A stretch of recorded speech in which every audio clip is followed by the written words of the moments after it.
नमस्कार दोस्तों, मैं हूं आपका होस्ट सूरज कुमार और आप देख रहे हैं IGNOU IQ Hindi YouTube channel.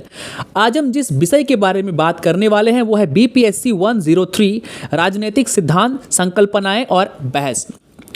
इससे पहले हमने जो है यूनिट 8 तक जो है वो पढ़ लिया है। चैनल के प्लेलिस्ट पर सारे वीडियोस अवेलेबल है और सारे वीडियोस में अच्छी तरीके से है इस चैप्टर को डिस्कस किया गया है।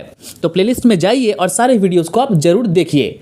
आज हम बात करने वाले हैं यूनिट 9 की, जिसका शीर्षक है वैश्विक परिप्रेक्ष्य में न्याय, महत्वपूर्ण मुद्दे, जलवायु परिवर्तन और पर्यावरणीय विपत्ति। तो जो यूनिट 9 है ये अपने आप में काफ़ी इंपॉर्टेंट हो जाता है, क्योंकि इसमें जो है पर्यावरण की बात की गई है, जलवायु परिवर्तन की बात की गई है और वैश्विक न्याय की बात की गई है। तो आइए बिना किसी देरी के हम शुरू करते हैं आज का हमारा टॉपिक। आपका सबसे पहला जो पॉइंट है वो है वैश्विक परिप्रेक्ष्य में न्याय, यानी न्याय को वैश्विक परिप्रेक्ष्य में आप किस दृष्टिकोण से देखते हैं। न्याय क्या है ये तो हम सभी लोगों ने पढ़ा, क्योंकि ये जो सब्जेक्ट है इस सब्जेक्ट में न्याय के बारे में बात की गई है, तो हम जान चुके हैं कि न्याय है क्या। ठीक है, अब हम पढ़ेंगे कि न्याय जो है वो वैश्विक परिप्रेक्ष्य में न्याय को हम कैसे देखते हैं। यानी जब कोई इंसान पूरे विश्व की बात करता है, जब कोई देश या कोई राज्य पूरे विश्व की बात करता है, जब किसी देश का प्रधानमंत्री समूचे विश्व का बात करता है, तो वो न्याय को किस प्रकार देखता है। मैं सबसे पहले आपको एग्जाम्पल देना चाहूँगा भारत का। भारत के शास्त्रों को खोलकर देखें तो वहाँ पे वसुधैव कुटुंबकम की बात की गई है, यानी समूचा विश्व हमारा क्या है, परिवार है। ये जो शब्द है वसुधैव कुटुंबकम वाक्य, इस वाक्य को हमारे प्रधानमंत्री श्री नरेंद्र मोदी जी कई बार जो है इनका उपयोग कर चुके हैं। तो वसुधैव कुटुंबकम मतलब होता है कि पूरे विश्व हमारा परिवार है, यानी अगर विश्व के किसी भी देश को, किसी भी जाति के लोगों को, किसी भी धर्म के लोगों को या किसी भी समुदाय के लोगों को अगर कोई परेशानी हो, कोई तकलीफ हो, तो भारत उस व्यक्ति के साथ, उस राज्य के साथ, उस संप्रदाय, धर्म, ठीक है, या फिर उस देशवासी के साथ या उस देश के साथ हमेशा जो है वो खड़ा है। आपने देखा होगा कि कोरोना महामारी के दौरान हमने फ्री में, मुफ्त में जो है कई सारे देशों को जो है वो फ्री में वैक्सीन उपलब्ध कराया है। हमने मुफ्त में जो है अफगानिस्तान को गेहूं दिया, हमने मुफ्त में कई सारे गरीब देशों को क्या दिया, वो मुफ्त में गेहूं दिया। जब श्रीलंका में जो है वो चाइना ने डुप्लीकेट खाद देकर, ठीक है, श्रीलंका के फसलों को बर्बाद किया, तो हमने मुफ्त में जो है उन्हें क्या दिया, उन्हें भोजन भी दिया और साथ में उन्हें ओरिजिनल जो खाद जो भारत में बनाई जाती है, देसी खाद, वो भी हमने श्रीलंका को प्रोवाइड किए। तो कहीं ना कहीं जो है भारत समूचे विश्व के साथ कदम से कदम मिलाकर खड़ा है। तुर्की में कुछ दिन पहले जो एक बहुत बड़ा भूकंप आया था, उस भूकंप में भारत ने जो है अपने यहाँ से एक मेडिकल टीम NDRF के साथ जो है वो भेज दिया था और भारत ने वहाँ पे एक छोटा अस्पताल भी जो है वो खोल दिया था, ताकि जो पीड़ित है, जो भूकंप के पीड़ित है, उन्हें मदद दिया जा सके। बात करें इजराइल में जब हमास ने आतंकवादी हमले किए, तो भारत ने कहा कि हम इस मतलब कि जो आपके ऊपर जो हमला हुआ है, इस हमले के अगेंस्ट में, आतंकवादियों के विरुद्ध में, ठीक है, हम आपके साथ कदम से कदम मिलाकर जो है वो क्या करते हैं, सहयोग करते हैं और खड़े हैं। तो कहीं ना कहीं भारत ने ये साबित किया है बीते 4-5 सालों में कि भारत जो है वो वैश्विक न्याय की बात करता है, भारत पूरे विश्व के न्याय की बात करता है। जब भी कोई देश दूसरे देश पर आक्रमण करता है तो भारत यह कहता है कि युद्ध जो है वो क्या, वह समस्या का समाधान नहीं है, आइए टेबल टॉक कीजिए, टेबल में बैठकर बात कीजिए। रूस और यूक्रेन का युद्ध आपको याद होगा, इंडिया ने किसी का भी समर्थन नहीं किया, लेकिन इंडिया ने क्या कहा कि युद्ध जो है वो किसी भी मसले का हल नहीं हो सकता, किसी भी प्रॉब्लम का सॉल्यूशन कभी युद्ध नहीं हो सकता। अफगानिस्तान में जब खाने को गेहूं नहीं थे तो अफगानिस्तान में भारत ने गेहूं दिया। आज भी साल में लाखों टन गेहूं भारत से अफगानिस्तान मुफ्त में जाता है। तो कहीं ना कहीं हम क्यों भेजते हैं, हम इसलिए भेजते हैं क्योंकि हम इसे न्याय के रूप में देखते हैं। हम चाहते हैं कि पूरे विश्व के लोगों के साथ, समूचे देशवासियों के साथ, देश के साथ क्या वो न्याय हो। ऐसा नहीं कि हम किसी देश को कुछ दे रहे हैं और कोई देश भूखा मर रहा है तो उसे हम कुछ भी नहीं दे रहे हैं, ऐसा नहीं है। भारत जो है सभी देशों के साथ कदम से कदम मिलाकर चल रहा है। यानी यह कहना बिल्कुल गलत नहीं होगा कि भारत जो है वो वैश्विक न्याय की बात करता है। भारत विश्व में सभी के साथ न्याय की बात करता है। भारत का ये इतिहास रहा है कि भारत ने सबसे पहले किसी भी देश पर हमले नहीं किए। अगर चाइना ने हमारे ऊपर हमले किए हैं तो उसका हमने पलटवार किया है। अगर पाकिस्तान ने हमारे ऊपर हमले किए हैं तो हमने भी उसका पलटवार किया है। लेकिन भारत जो है वो कभी भी पहले से अटैक नहीं करता, यानी पहले हमला ना करने की जो है वो हमारी क्या है, वो रणनीति का एक हिस्सा है। चलिए अब हम आगे बात करेंगे अंतर्राष्ट्रीय और वैश्विक न्याय की। देखिए सिंपल समझिए, अंतर्राष्ट्रीय न्याय और वैश्विक न्याय क्या है। जब भी हम अंतर्राष्ट्रीय न्याय की बात करते हैं तब एक देश का दूसरे देश के प्रति न्याय की बात यहाँ पे आता है। यानी मान लीजिए रूस ने यूक्रेन पे हमला किया, ठीक है, तो उसे हम कहेंगे अंतर्राष्ट्रीय वो क्या है, न्याय नहीं है, क्योंकि रूस ने जो एक छोटे से देश पर अचानक से वो क्या बोल दिया, हमला बोल दिया, तो उसे हम न्याय कभी नहीं कहेंगे। चाइना बार बार ताइवान को, जापान को, दक्षिणी कोरिया को धमकी दे रहा है, फिलीपींस को, वियतनाम को परेशान कर रहा है, तो उसे हम न्याय नहीं कहेंगे, क्योंकि वो अंतर्राष्ट्रीय न्याय नहीं है। जब एक देश, एक बड़ा देश दूसरे किसी छोटे देश पर आक्रमण करता है या उसे धमकी देता है हमले की, तो वो न्याय नहीं है, ठीक है। लेकिन अगर वही कोई बड़ा देश किसी दूसरे छोटे देश को जो है वो न्याय की दृष्टि से देखता है, उसके हेल्प करता है, उसे भोजन देता है, राशन पानी देता है, ठीक है, उस देश के अर्थव्यवस्था में जो है वो क्या करता है, उसके ठीक करने का प्रयास करता है, तो उसे कहते हैं अंतर्राष्ट्रीय न्याय। यानी जब दो देश आपस में अच्छे मेल रखते हैं, ठीक है, उनके बीच में तालमेल काफ़ी अच्छा होता है, तो उसे हम अंतर्राष्ट्रीय न्याय कहते हैं। लेकिन जब बात आती है वैश्विक न्याय की, तो वैश्विक न्याय की बात हमारे मस्तिष्क में आने के बाद हमें यह समझना चाहिए कि वैश्विक न्याय में हम एक एक इंसान की बात कर रहे हैं, एक एक इंसान के बीच न्याय की बात कर रहे हैं। यानी अगर अमेरिका में किसी व्यक्ति के प्रति कोई अन्याय हो रहा है, तो अगर हम उस अन्याय में न्याय की बात करते हैं या अन्याय की बात करते हैं, तो वो वैश्विक न्याय या अन्याय की कैटेगरी में आ जाएगा। लेकिन जब हम बात करते हैं कि अमेरिका के साथ अन्याय हो रहा है, ठीक है, या ताइवान के साथ अन्याय हो रहा है, या यूक्रेन के साथ अन्याय हो रहा है, तो वो हो जाएगा अंतर्राष्ट्रीय न्याय। लेकिन जब हम किसी एक पार्टिकुलर व्यक्ति की बात करते हैं कि फलना देश के फलना व्यक्ति के साथ जो है वो अन्याय हो रहा है, तो वो क्या हो जाएगा, वो हो जाएगा वैश्विक न्याय की बात। तो वैश्विक न्याय और अंतर्राष्ट्रीय न्याय में दोस्तों यही फर्क है। तो अगर आपसे पूछे कि अंतर्राष्ट्रीय और वैश्विक न्याय में क्या अंतर है, तो आपको इसे ही लिखना है। अंतर्राष्ट्रीय न्याय में आपको जो है रूस और यूक्रेन के जो है युद्ध को दर्शाना है। उसके बाद चाइना जिस प्रकार वियतनाम को, फिलीपींस को धमकी देता है, जापान को धमकी देता है, ताइवान को धमकी देता है, उसे भी आपको अंतर्राष्ट्रीय न्याय में जो है वो आपको दर्शाना है। और बात करें वैश्विक न्याय की, तो वैश्विक न्याय में आपको क्या दिखाना होगा, वैश्विक न्याय में आपको यह दिखाना होगा कि पाकिस्तान में जो है एक लड़की है यूसुफ मलाला अफजई, तो यूसुफ मलाला अफजई को जो है वो मतलब कि क्या हुआ गया था, उसको आतंकवादियों ने गोली मार दिया था। तो जब हम उसकी न्याय की बात करेंगे, जब यूसुफ मलाला की हम बात करेंगे, तो हम किसकी बात करेंगे, हम वैश्विक न्याय की बात करेंगे, क्योंकि एक पार्टिकुलर लड़की को, जो एक पार्टिकुलर मनुष्य को जो है वो आतंकवादियों द्वारा उसे उसके ब्रेन में गोली मार दी गई। आई बात समझ में। तो अंतर्राष्ट्रीय न्याय और वैश्विक न्याय में दोस्तों यही अंतर है। अब आपका जो नेक्स्ट पॉइंट है वो है मानव सुरक्षा और वैश्विक न्याय। देखिए मानव सुरक्षा क्या है, मानव जातियों के लिए जो सुरक्षा प्रोवाइड करते हैं, मानवों को बचाने के लिए, मानवों पर जो खतरा है उसे कम करने के लिए जो सुरक्षा हम प्रदान करते हैं मनुष्यों को, मानवों को, उसे हम कहते हैं मानव सुरक्षा। अब मान लीजिए कोविड आया, ठीक है, कोरोना आया, तो कोरोना से लोगों को बचाने के लिए सभी देशों ने प्रयास किए। भारत ने जो है अपना वो क्या किया, वो अग्रिम प्रयास किया भारत ने, ठीक है, अद्भुत प्रयास किया।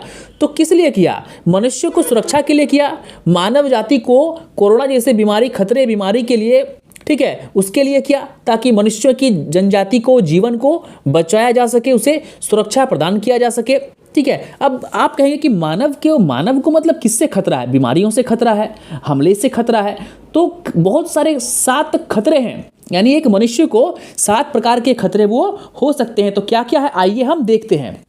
देखिए पाकिस्तान के एक अर्थशास्त्री हुए थे, उनका नाम था महबूबुल हक, ठीक है। उन्होंने 1994 में संयुक्त राष्ट्रीय विकास कार्यक्रम UNDP की मानव विकास रिपोर्ट में मानव सुरक्षा की ओर ध्यान आकर्षित किया। इस रिपोर्ट में मानव के लिए 7 खतरों पर प्रकाश डाला गया। ये 7 खतरे हैं: समुदाय खतरे, आर्थिक खतरे, पर्यावरणीय खतरे, भोजन संबंधी खतरे, स्वास्थ्य संबंधी खतरे, व्यक्तिगत खतरे और राजनीतिक खतरे। अब सामुदायिक खतरे क्या होते हैं? दो समुदाय जब आपस में लड़ते हैं, जैसे कि पाकिस्तान की बात करें या अफगानिस्तान की बात करें या कुछ कुछ अरब देश की बात करें, तो वहाँ पे शिया और सुन्नी जो दो मुस्लिम गुट है वो आपस में क्या करते हैं? लड़ते हैं। ईरान और सऊदी अरब में काफ़ी दुश्मनी है। ईरान एक क्या शिया मुल्क है और सऊदी अरब एक सुन्नी मुल्क है, तो दोनों के बीच में काफ़ी हमले होते हैं, दोनों के मस्जिदों में काफ़ी हमले होते हैं। तो ये समुदाय क्या है? वो एक खतरा है। आर्थिक खतरे की बात करें तो हमने देखा कि किस प्रकार श्रीलंका में जो है वो, ठीक है, मतलब वहाँ की जो है इकोनॉमी डाउन हो गई, वहाँ की अर्थव्यवस्था डाउन हो गई। तो किसी भी देश में जब अर्थव्यवस्था डाउन होती है, डाउनफॉल होती है इकोनॉमी में, तो वहाँ के लोग भूखे मरते हैं, भुखमरी फैलती है, बेरोजगारी फैलती है। तो ये हो गया आर्थिक खतरे। पर्यावरणीय खतरे की बात करें तो जब किसी देश में, ठीक है, वहाँ का उस देश का पर्यावरण जब खतरे में आ जाता है, यानी दिल्ली की बात करें, बीजिंग की बात करें, उसके बाद अमेरिका के न्यूयॉर्क की बात करें, तो इन सभी शहरों में काफ़ी पॉल्यूशन है और उन पॉल्यूशन के कारण काफ़ी लोग जो है मर जाते हैं, हार्ट अटैक होते हैं, अस्थमा होते हैं, ठीक है, अचानक से जो है हार्ट कोलैप्स हो जाता है। तो ये पर्यावरणीय खतरे हैं। भोजन संबंधी खतरे की बात करें तो कई ऐसे देश है, सोमालिया है और केन्या वगैरह है, तो इन देशों में क्या है कि खाना नहीं है, ठीक है। वहाँ पे यूएन क्या करता है? यूएन बाकी देशों से पैसा लेके जो है वो खाना वहाँ पे प्रोवाइड करता है, या फिर यूएन भारत को या फिर अमेरिका को, बड़े बड़े देशों को ये कहता है कि फलना देश में जाके आपको खाना बांटना होगा, क्योंकि उस देश की इकोनॉमी काफ़ी डाउन हो चुकी है, वहाँ पे आप मतलब कि खाना हम नहीं देंगे तो वे लोग भूख से मर जाएंगे। आप गूगल पे सर्च करके देखें तो ऐसे ऐसे बच्चे दिखेंगे, कुपोषित बच्चे, ठीक है, जो मतलब कि जिन्हें खाना नहीं मिलता है, भूख से मर जाते हैं। तो भोजन संबंधी खतरे ये हैं। बात करें स्वास्थ्य संबंधी खतरे तो कोरोना इसका सबसे अच्छा एग्जाम्पल है। व्यक्तिगत खतरे की बात करें तो व्यक्तिगत खतरा वो होता है कि एक इंसान जब दूसरे किसी इंसान को मार देता है तो वो होता है व्यक्तिगत खतरे। और हम जानते हैं कि हम मतलब कि एक भारत की क्या बात करें, अगर स्टेट की बात करें या फिर किसी जिले की बात करें, तो रोज एक नए कोई भी हत्याएं या मर्डर जो है वो होती रहती है। और आखिर में है सातवां, राजनीतिक खतरे। राजनीतिक खतरा का मतलब ये होता है कि जब किसी देश में किसी क्रूर शासक का तानाशाही शासन चलता है तो वह क्या करता है? अपने विरुद्ध बोलने वाले, उसके विरुद्ध बोलने वाले लोगों को वो मरवा देता है। एग्जाम्पल के लिए बात करें तो एग्जाम्पल में आ जाएगा आपका शी जिनपिंग। शी जिनपिंग के खिलाफ कोई नहीं बोलता। शी जिनपिंग जो चीन का राष्ट्रपति है, उसके खिलाफ कोई बोलता है तो वो उसे गायब करवा देता है। उसने जो है अली बाबा के फाउंडर जैक मा को भी कुछ दिनों के लिए गायब करा दिया था, ठीक है। अब बात करें रूस की, तो रूस ने भी, व्लादिमीर पुतिन ने भी अपने कई सारे विपक्षियों को जेल में डालकर मार दिया है। हमने हिटलर को देखा, हमने मुसोलिनी को देखा, हमने लेनिन को देखा, ठीक है, तो हमने माओ से तुंग को देखा। तो इन सभी लोगों ने क्या किया है? राजनीतिक खतरे हैं किसी भी देश के लिए, तो मानव सुरक्षा को प्रभावित करने के लिए ये कुछ कुछ खतरे की बात यहाँ पे जो है आपके बुक में किया गया, जो मैंने आपको डिटेल्स में विद एग्जाम्पल जो है वो आपको मैंने बता दिया है। अब आपका जो नेक्स्ट पॉइंट है वो है वैश्विक न्याय के दृष्टिकोण। देखिए, वैश्विक न्याय के 3 दृष्टिकोण हैं: विश्ववादी दृष्टिकोण, समुदायवादी दृष्टिकोण और यथार्थवादी दृष्टिकोण। अगर हम बात करें विश्ववादी दृष्टिकोण की, तो विश्ववादी दृष्टिकोण को जो फॉलो करते हैं, जो मानते हैं, उनके नज़र में वैश्विक न्याय क्या है? सर्वोपरि, यानी वो विश्व में मतलब न्याय की बात करते हैं, चाहे वो न्याय किसी भी कीमत पे हो, न्याय किसी भी प्रकार का हो, उन्हें न्याय चाहिए। बात करें समुदायवादी न्याय की, तो समुदायवादी जो न्याय होता है वो किसी विशेष समुदाय को लेकर होता है। अब मान लीजिए कोई किसी विशेष समुदाय का व्यक्ति है, वो चाहेगा कि हम किसी विशेष समुदाय के व्यक्ति की रक्षा करें। अभी इजराइल को मान लीजिए, इजराइल ये कहता है कि हम यहूदी हैं, ठीक है, और पूरे विश्व में जितने भी यहूदी लोग हैं, ठीक है, वो अपने आप में इजराइल के सिटीजन है, और उन्हें जो भी चोट पहुँचाएगा, उन्हें जो भी मारेगा, हम क्या करेंगे? हम उन्हें मारेंगे। यानी वह सिर्फ अपने समुदाय की बात करता है, अपने यहूदी समुदाय की बात करता है, ठीक है। चलिए, अब उसके बाद यथार्थवादी दृष्टिकोण। तो जो यथार्थवादी दृष्टिकोण होते हैं, तो इनका मानना यह है कि व्यक्ति की सुरक्षा से पहले राज्य की सुरक्षा सर्वोपरि है। यानी एक राज्य सुरक्षित होगा तभी एक व्यक्ति क्या होगा? सुरक्षित होगा। यानी राज्य का व्यक्ति सुरक्षित हो या नहीं, इससे उन्हें फर्क नहीं पड़ता। राज्य के अंदर गृह युद्ध चल रहा हो, इससे उन्हें फर्क नहीं पड़ता। वो इस बात पर ध्यान देते हैं कि कोई बाहरी आक्रमण ना हो। आपका देश या आपका राज्य अगर सुरक्षित है तो आप सुरक्षित है, ये यथार्थवादी दृष्टिकोण कहता है। चलिए, अब आगे का जो हमारा पॉइंट है वो है वैश्विक न्याय के लिए कारण, यानी वैश्विक न्याय के लिए कौन कौन से कारण है। देखिए, वैश्विक न्याय के बहुत सारे कारण होते हैं, ठीक है, यानी जब हम वैश्विक न्याय की मांग करते हैं तो उस न्याय के पीछे कोई कारण होता है और उसी कारण के लिए हम न्याय की बात करते हैं। तो सबसे पहला जो न्याय का है वो है वैश्वीकरण और आर्थिक अन्याय। ठीक है, देखिए यहाँ पे वैश्वीकरण का मतलब क्या होता है। हमारा ये मानना है कि जब कोई एक व्यक्ति या एक देश अमीर होता है तो वो कई लोगों की भलाई करता है। अमेरिका के पास इतना पैसा है तो उस पैसे का इस्तेमाल वो क्या करता है, यूएन में बहुत सारे फंड देता है। छोटे छोटे जो गरीब कंट्री होते हैं, ठीक है, उन्हें वो खाना देता है, भोजन देता है, ठीक है, रहने के लिए कपड़े देते हैं। यूएन का बहुत सारे गरीब देशों में कार्यक्रम चलता है और उस कार्यक्रम के तहत उन लोगों को दवाई दिया जाता है, मुफ्त में खाना मिलता है, भोजन मिलता है, शिक्षा मिलता है। यूनाइटेड नेशन का बहुत सारा ऐसा संस्था है, जैसे कि मान लीजिए यूनेस्को हो गया, यूनिसेफ हो गया, WHO हो गया, जो पूरे विश्व भर में जो है लोगों की देखभाल करता है। तो एक देश जब वैश्वीकरण पर उतरता है तो इससे लाखों लोगों की भलाई होती है। ठीक है, मतलब कि अगर मान लीजिए भारत वैश्वीकरण की ओर आगे बढ़ेगा या चीन या अमेरिका वैश्वीकरण की ओर आगे बढ़ेगा तो क्या होगा कि हमारा देश सशक्त होगा। हमारा देश सशक्त होगा तो हम लोगों के प्रति क्या कर पाएंगे, हम न्याय कर पाएंगे। हमारे जेब में पैसे होंगे तभी तो हम दान कर पाएंगे। ठीक है, यानी हम उन्नति करेंगे तो लोग विकास करेंगे। ठीक है, और हमारे जेब में ही पैसे नहीं होंगे तो हम क्या करेंगे, हम करप्शन करेंगे, हम चोरी करेंगे, हम डकैती करेंगे। तो इससे क्या होगा, इससे अन्याय होगा। यानी वैश्वीकरण से क्या होता है, विश्व को न्याय मिलता है। अब बात करते हैं आर्थिक न्याय की। तो आर्थिक न्याय क्या होता है, आर्थिक न्याय वही होता है कि हम मान लीजिए अधिक पैसे कमाएंगे तो हम क्या करेंगे, छोटे मोटे देश को हम हेल्प करेंगे, उन्हें हथियारों से हेल्प करेंगे, उन्हें कपड़ों से हेल्प करेंगे, भोजन से हेल्प करेंगे। उनकी इकोनॉमी डाउन चल रही है तो उन्हें हम लाखों डॉलर फ्री में लोन दे देंगे, मुफ्त में लोन। ठीक है, यानी ये पैसे जो है आपको चुकाने नहीं होंगे, इस पैसे को आप रख लो। ठीक है, तो ये हो गया वैश्वीकरण और आर्थिक न्याय। अब बात करते हैं मानव अधिकारों का उदय। देखिए पूरे विश्व में जो है ना मानव अधिकार पर काफ़ी बल दिया जाता है। मानव अधिकार का मतलब होता है कि आपका क्या अधिकार है। मान लीजिए आपका अधिकार है कहीं पर आप फ्रीडम ऑफ स्पीच, आप कहीं पर भाषण दे सकते हैं, और मान लीजिए कि उस देश की सरकार ने आपको रोक दिया कि नहीं, यू कांट स्पीच, ठीक है, आप भाषण नहीं दे सकते हैं, तो ये हो गया मानव अधिकार का उल्लंघन। यानी आपका जो अधिकार जो आपको प्राप्त है भाषण देने का, वो अधिकार आपकी सरकार आपसे छीन रही है। तो कहीं ना कहीं इस विश्व में जो है, ठीक है, अभी के जो टाइम पे आधुनिक युग में मानव अधिकार जो है वो का अधिक बोलबाला है। यानी हम बढ़ चढ़कर जो है अपने सरकार के खिलाफ बोल सकते हैं, ठीक है, किसी भी व्यक्ति के खिलाफ बोल सकते हैं, लेकिन आप देश के खिलाफ नहीं बोल सकते हैं। आप सरकार का विरोध कर सकते हैं लेकिन अपने देश का विरोध नहीं कर सकते हैं। जब किसी व्यक्ति के प्रति अन्याय होता है तो उसे हम न्याय नहीं कहते। जब किसी व्यक्ति के अधिकारों को छीन लिया जाता है तो उसे हम न्याय नहीं कहते। न्याय किसे कहते हैं, जब किसी व्यक्ति की अधिकारों की हम रक्षा करते हैं, वो होता है न्याय। ठीक है, तो उसे ही कहते हैं मानव अधिकारों का उदय। अब नेक्स्ट आपका पॉइंट है अप्रवासन के मुद्दे।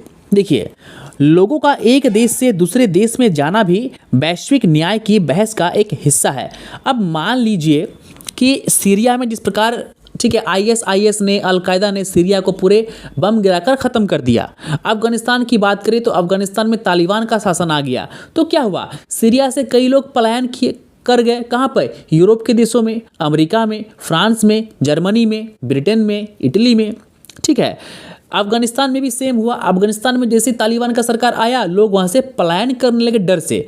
तो यह अप्रवासन है। अब मान लीजिए कि कोई देश है, वो देश संकट में है और वहाँ की जो जनसंख्या है, जो आबादी है, वो किसी पड़ोस के दूसरे देश की ओर भाग रहा है। तो दूसरा देश क्या कर रहा है कि हम आपको शरण नहीं देंगे।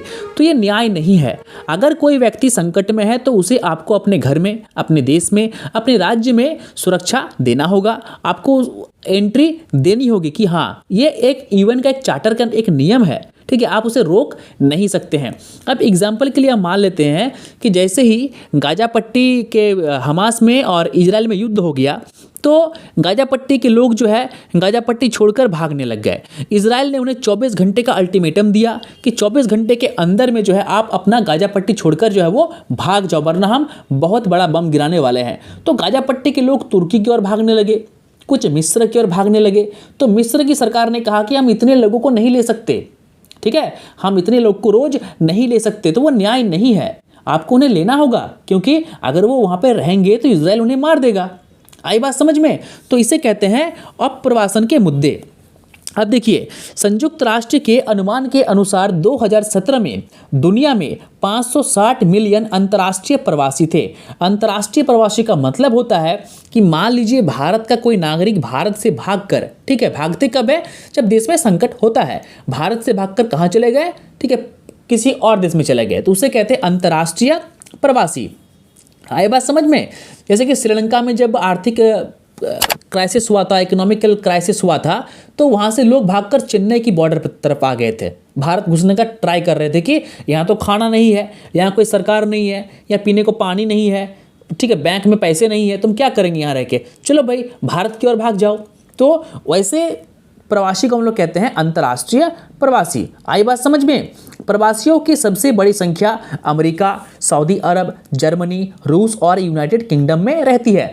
2 से 4 दिन पहले या 1 हफ्ता पहले जो है आपने ये न्यूज़ देखा होगा कि पाकिस्तान में रह रहे अफगानिस्तानियों को, जो वहाँ के प्रवासी है, ठीक है, जो अफगानिस्तान से भागकर कहाँ आए हैं, पाकिस्तान आए हैं, उन्हें पाकिस्तान की सरकार फिर से अफगानिस्तान भगा रही है, ठीक है, उनके साथ मारपीट लूट कर रही है, उनके साथ बलात्कार हो रहा है। तो ये अप्रवासन के जुड़े मुद्दे हैं।